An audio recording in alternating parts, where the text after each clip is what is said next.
Disclaimer: this content is intended for mature audiences only. Viewer discretion is advised. It started with the light. Not what he said. Not what he did. Just the way the late afternoon sunlight slanted through the half-closed blinds, striping the floor in golden hush. Dust moved through it like time slowed down. I remember thinking how quiet everything was, too quiet. The kind of quiet that's not peace but pause. Something holding its breath. I was sorting papers. Just that. Nothing more. The kind of small task that makes you feel safe, in control. But there was a flicker at the edge of the room. Movement. I looked up. He was standing there, hesitant, not quite in, not quite out. And in his hand was the scarf. My scarf. I'd forgotten it even existed, let alone that I'd left it behind. But there it was, draped loosely over his fingers, the blue one with the stitched edge I'd worn during last week's storm. It felt like years ago. I said his name without thinking. Quiet. Just enough to fill the space. He didn't answer right away. Just looked at me, as if waiting for something to shift before stepping forward. And then he did. He crossed the room slowly, and each step sounded too loud. My heart was loud, too, but in a different way. Not panic. Not fear. But that strange ache you get when you know something is about to change. When he reached me, he didn't speak. He didn't need to. He held out the scarf, and when I reached to take it, something happened. He didn't let go right away. Instead, he lifted it, so carefully, and brushed it, just lightly, against the side of my neck. It was so quick. So gentle. But my breath caught. Not because of the touch itself. But because of the way it made everything else fall away. The walls, the clock, the roles we were supposed to play. For a second, it was just the feeling. Of fabric. Of heat. Of tension so fine it could snap from a whisper. I stepped back, just a fraction, and he noticed. I saw it in his eyes. A flicker of regret, or restraint. Maybe both. He looked like he wanted to explain. But he didn't. He just handed the scarf over properly this time. And I took it. Neither of us spoke. He turned to leave, but paused at the door, as if debating something. Saying something. But whatever it was, he didn't. And then he was gone. I was left alone, holding the scarf like it was something fragile. And for the first time, I wasn't sure if I'd dropped something, or if I'd just been handed something I wasn't ready to carry. The scarf still smelled faintly of the rain, and something else. Something harder to name. I stood in the silence after he left, still clutching it, unsure whether to press it close or toss it aside. My fingers traced the seam he'd touched, as though it might still be warm. It wasn't. The clock ticked in the background. Unapologetic. Normal. But I wasn't normal anymore. It wasn't the touch that had undone me, not entirely. It was the way he looked at me after. Like he'd said something, and was waiting for a response. Like it had been a question. And I hadn't answered. The next day, I thought he wouldn't show. Or if he did, he'd come in late, keep his eyes on his notes, let the air between us thicken into something unmanageable. But he was there already when I entered, early, even.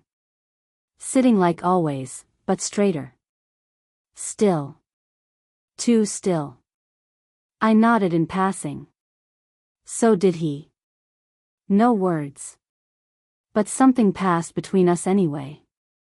A glance that lingered half a second too long. A breath that was just a little too controlled. I tried to carry on. To move through the room with ease, address the others as if nothing had shifted. But he watched. Quietly. Constantly. Not in the obvious way. Not so anyone else would notice. Just enough that I felt it. Like standing too close to a fireplace, not touching the heat, but knowing it's there. A few papers slid from my desk mid-discussion. Reflex made me crouch to pick them up, and he was there before I reached them. Our hands didn't touch. Not quite. But they came close. Close enough that I felt the air between our fingers spark. He handed them to me with an unreadable expression. But his eyes, there was something there. A searching. Or maybe an apology. That was the moment I knew. This wasn't new for him. Not just something recent. This, whatever it was, had been building in silence. In small glances. In every polite word laced with too much care. I'd just been too careful to look at it directly. Until now. I thanked him, softly. He nodded again. Still that quietness between us, stretched thinner than before.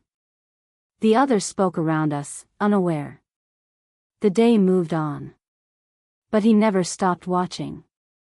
And I, despite everything I told myself, let him. That week, the rhythm changed. Not loudly, nothing about this was loud, but in the way you notice your own breathing when the room is too still. He stopped arriving early. Instead, he waited. Outside. Just beyond the glass doors, where the late summer heat shimmered and made everything feel suspended. He would only come in when others had filled the room. Like he was waiting for a witness. Or a buffer. But his silence grew louder. And mine, more brittle. One afternoon, I lingered at my desk long after everyone had gone. The sun was lower than usual, staining the windows orange, and I had no reason to stay, except that I didn't want to leave. That's when I heard his footsteps return. Hesitant. Slower than they should be. He wasn't surprised to see me still there. He leaned against the doorframe, arms crossed. Not casual. Contained. You forgot this, he said. It wasn't the scarf this time. It was a book. Mine, technically. But I hadn't left it behind. Still, I let him hand it over. Our fingers brushed this time. Not an accident. You could have just left it, I said, quieter than I meant. I could have, he replied. And didn't move. There was something in his voice. Not a challenge, not quite. But something edged. And tired. I looked at him, really looked, and for the first time, saw it. The tension behind his careful posture. The way his jaw set not out of anger, but restraint. He wasn't asking for anything. But he was hoping for something. That day, he said, after a long pause. With the scarf. That wasn't just me being careless. I knew that. Of course I did. I figured, I said. And for a moment, the air between us felt too tight, too full. He took a step forward, not all the way, but enough that the space between us changed. You didn't stop me. It wasn't accusation. It was confession. I opened my mouth. Closed it. Searched for the right way to explain something that lived too deep for words. I could have said I froze. That I didn't know how to stop him. That I didn't want to. That I wanted to and didn't, all at once. Instead I said, I didn't know what it meant. He blinked, slow. Neither did I. And yet, somehow, we both did. In the silence that followed, something began to fray. Not fall apart, just loosen. Like we'd been holding the fabric of the moment too tightly and now it was unraveling into something harder to deny. Then he added, barely audible, it wasn't the first time I almost did something. I turned away then. Not because I was afraid. But because I wasn't ready to hear more. And he knew that. He didn't leave right away. But he didn't say anything else. And neither did I. It was after hours again, not unusual anymore. The air was heavy with the kind of silence that only follows restraint, not peace. Papers lay untouched on my desk. The clock ticked softly, uselessly. And he was there, not at the door this time, but inside. Closer. He didn't speak at first. Just stood, hands in his pockets, eyes scanning the room like he was looking for a reason to stay that didn't involve me. But I knew better. So did he. I thought maybe I'd misread it, he said quietly, without looking at me. But you haven't stopped me either. I swallowed. It's not that simple. It is, he said. Then softer, and it isn't. That hung in the air like a thread stretched between us, taut, waiting to snap or be tied. I turned toward him, careful not to move too quickly. He noticed. Everything about him was sharp in that moment, alert, but not aggressive. Just present. Entirely present. Too much, maybe. I don't know what you want from me, I said, but it came out like a question. He met my eyes then. Steady. I don't know either. And that was the most honest thing either of us had said. A beat passed. Then another. I think about that moment, he admitted. The scarf. Not because of what I did. But because of what it did to you. His voice cracked slightly. Just enough. What did it do to me? I asked, even though I already knew. It changed the way you looked at me. He was right. It had. Because I'd seen him differently ever since. Not just as someone familiar. But as someone real. With edges. With wants. I'm still figuring out what that means, I said. I can wait, he said, stepping forward. Just a fraction. Close enough that I felt the warmth between us again. But still not touching. But I won't pretend it didn't happen. And neither could I. We stood there, quiet, uncertain, hearts louder than anything else. So close. And still a world apart. The silence didn't hold forever. It never does. He took a slow breath, steadying himself like he was about to dive into something deeper than either of us had prepared for. I almost left, he said. Twice. This week. I didn't ask why. I already knew. The tension. The waiting. The wondering if that line had already been crossed, or if we were still balanced on its edge. I thought it would be easier, he continued. To just disappear. Let it fade. But then I'd see you, and it wasn't easier. I turned away instinctively. Not because of what he said, but because of how he said it. Not desperate. Not dramatic. Just raw. He wasn't trying to persuade me. He wasn't even asking for anything. He was just telling the truth. You don't get to leave just because it's complicated, I said, more sharply than I meant to. I know, he said. That's why I didn't. But something had shifted. I could feel it. Like we were both suddenly aware that time was moving again, that whatever held us in this delicate in-between was beginning to fracture. He stepped back. Not far. Just enough. I need to say something else, he said. I waited, bracing. I liked you before I understood what that meant. Before I even knew how dangerous that was. I felt that like a door slamming shut, not because it was wrong, but because it was too real. Too late. Don't, I said softly.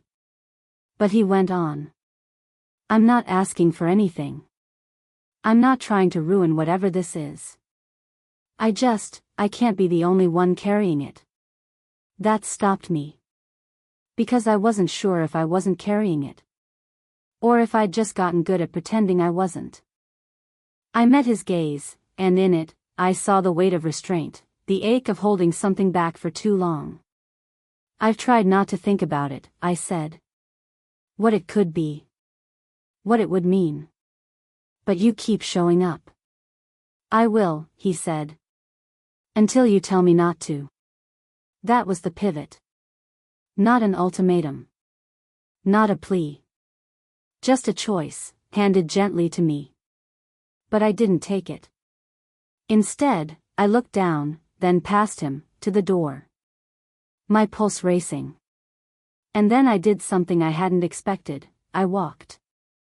Not quickly. Not angrily. But because if I stayed, I might say something I couldn't undo. Behind me, I heard nothing. No footsteps. No goodbye. Just breath. Just space. Just him, not following. I didn't expect him to be there the next day. But he was. Sitting quietly, the same way he used to, early, alone, with that stillness that said everything without a word. This time, he didn't look up when I entered. He didn't move. And somehow, that was worse. I stood in the doorway longer than I should have. Watching him. Listening to the silence between us, wondering how we'd gotten here. How something so gentle had become so unbearably loud. I walked to him. Each step felt like peeling away something I'd wrapped around myself for too long, reason, caution, distance. All the things that kept us safe. All the things that had started to feel like lies. He looked up. I didn't say his name. I didn't need to. He didn't smile. Just waited. Like he'd already decided he wouldn't ask again. I shouldn't have walked out, I said quietly. He didn't flinch. You needed space. I needed clarity, I whispered. And I got it. That was the moment. He stood slowly. The space between us now felt entirely different. Not tension, not anymore. Just truth. He reached for something, not me, not fully. But his hand hovered slightly between us. Not touching. Just there. An offering. I didn't want to cross a line, he said, voice low, careful. I just couldn't pretend it wasn't there anymore. I looked at his hand. Then at him. And I did something I hadn't let myself do until that moment. I stepped into the space between us. I didn't take his hand. But I let mine brush against his. A soft graze. Barely anything. But everything changed. The look in his eyes softened, not relief, not victory. Just knowing. And that was the real confession. Not the words. Not the moment. But the choice to stay, when we both knew what it meant. We didn't speak again. Not then. But as the light shifted across the floor, I realized, it hadn't been about crossing the line. It had always been about seeing it. Together. The days that followed passed more gently. Not everything was said, but not everything needed to be. The silence between us had changed. It wasn't filled with tension now, but understanding. We returned to a rhythm, soft and careful, like the echo of a song that had once held more sound than words. There were still looks. Still pauses. But they no longer pressed against the edges of what was appropriate. Instead, they held space. Mutual, respectful, quietly charged, yes, but no longer dangerous. Like two people standing at the edge of something deep and choosing, for now, not to dive. I found myself catching my breath less. Smiling, sometimes, when I wasn't looking. Carrying the scarf in my bag, not because I expected anything, but because I understood now what it meant to him. And maybe to me. What changed? Not the world. Not the setting. But us.